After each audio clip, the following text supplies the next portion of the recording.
Excellencies, distinguished guests. I'm Teslyn, a seventh-generation Falkland Islander and politician with responsibility for natural resources, democratically elected under the 2009 Constitution of the Falkland Islands. Our culture is rooted in farming on rural areas, which we call camp, which is derived from campo, one of several nods to our Gaucho Patagonian history. We have families today descended from those Argentina claim were kicked out in 1833. Our resolute free will is simply what is not tolerated by our neighbours. My family had been Falkland Islanders for over 100 years before Argentina first made their claim to the UN. Over this time, Argentina has also published maps that didn't include the Falklands as theirs. History can't be rewritten. We have done more for the world than many would realise, supporting global trade and ship repair for those crossing Cape Horn, and during World War I, it was a local Falklands woman who spotted an incoming naval ambush that gave Allies time to counter, granting a turning point in the war. Following the trauma of 1982, our people moved to a modern relationship with the UK, securing self-sufficiency and improved self-governance, whereas Argentina's domestic law was changed to target my people, and yet they also claim we don't exist. I grew up somehow both a pirate and a ghost to them, certainly an inconvenient truth. The living evidence their complaints are garbage. The people that still refuse to be traded. We understand little is known of us, and this is why we invite you all to see our beautiful home. We have a wonderful museum, and our people are renowned for their warmth. And I'm blessed to be in a position where I can still learn from them. Closing off conversation means you choose to be uninformed. Requesting the UK and Argentina talk bilaterally about our future is colonial. Setting a table for our former colonial power and a power with colonial ambitions over us was suggested in 1965. In the modern setting, this request is neo-colonialism. The only neutral position is one that recognises our right to self-determination, so I ask you all today to acknowledge this. If a country asks you to ignore a people's right to associate freely, then it is clear they are not neutral. Diluting the self-determination of the people of the non-self-governing territories is not in the interest of decolonisation. It is dangerous to blindfold yourself to people's existence. And if you have to deny the existence of a people to make your argument work, your argument simply doesn't work. The UK government also note our free will is for us to exercise and not them. We are too small and too threatened to be independent, and we don't wish to be. In 2013, we asked the Falkland Islands people whether they wished to remain a UK overseas territory, and 99.8% of us, of a turnout of 92%, said yes.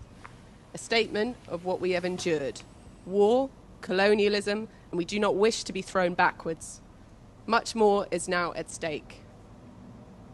At the recent SIDS 4 conference, it was noted we are societies that think locally and act globally. It is built in. And our Standard & Poor's credit rating of A+ sums up our achievement, shrugging off colonialism and taking on climate change, and succeeding despite geopolitical threat and illegal economic sanctions. Under our own leadership, we put people first. Every Falkland Islander receives free education and training of their choosing, with no obligations. We fund free healthcare, income support, and have developed a charitable society.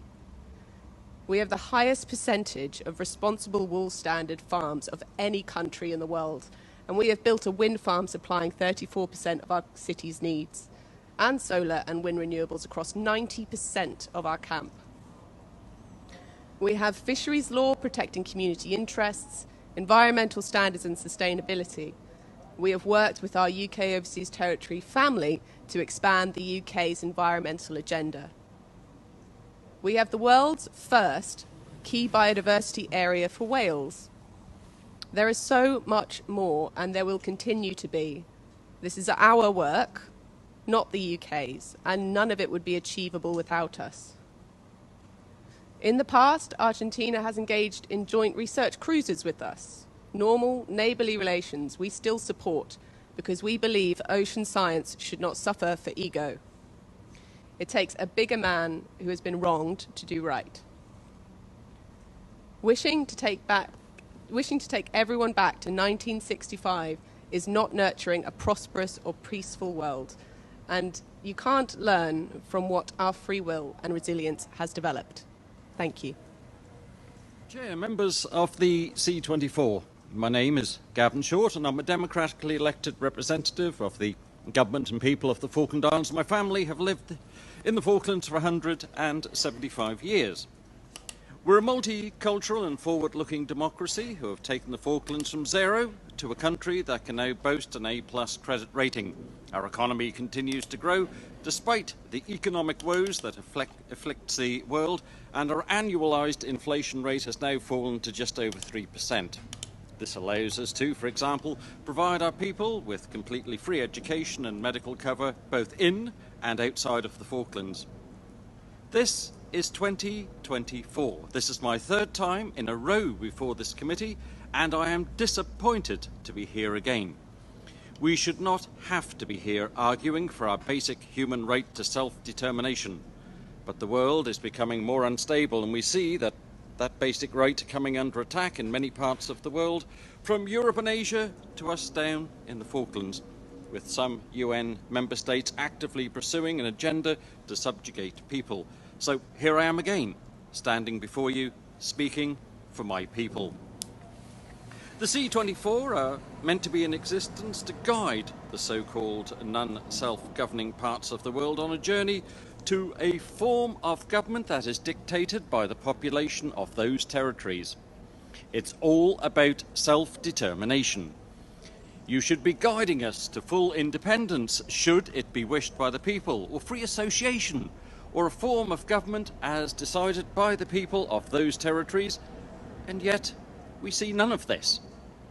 We see a committee that has publicly refused to visit the Falklands on a fact-finding mission, despite repeated invitations from us in the Falklands to do so. We have nothing to hide. We are proud of our country, and we want to show it to you. Come down, see anything you wish, talk to whoever you wish.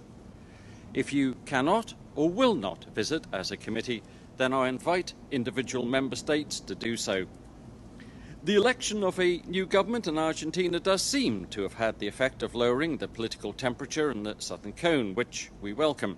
And it is our desire in the Falklands to work with Argentina on matters of science, for example, and taking relations back to a point where they were before the last Peronist government walked away from an international agreement covering these matters. This, though, does not mean that we have any wish or desire to become an Argentine colony. We do not.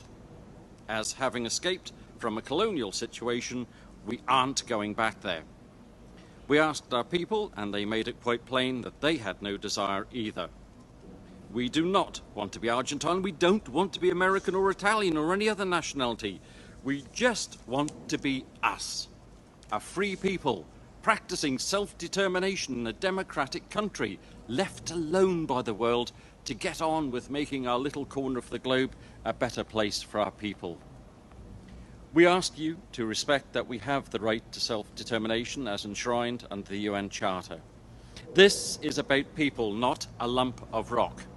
It is about people, not some so-called ancient dispute between two countries 2 centuries ago. To say that Britain and Argentina should discuss our future and respect our interests is colonial in the extreme. Language from the 1960s. This is not about Argentina nor Britain. This is about us, we Falkland Islanders. Only we can say what happens in and to our country. This is how it is in 2024. It's called self-determination, as freely expressed by the people and for the people. Not interests, but wishes. 2 little words, but so different. One colonial and one democratic and modern.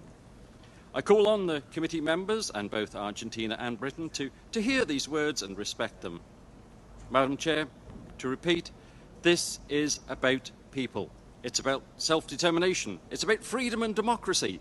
And if anyone thinks for one moment that they can take these basic human rights away from us and put us back into a real colonial situation, then they will have to get past me first and a population of like-minded people who live in the free and democratic Falkland Islands. I thank you.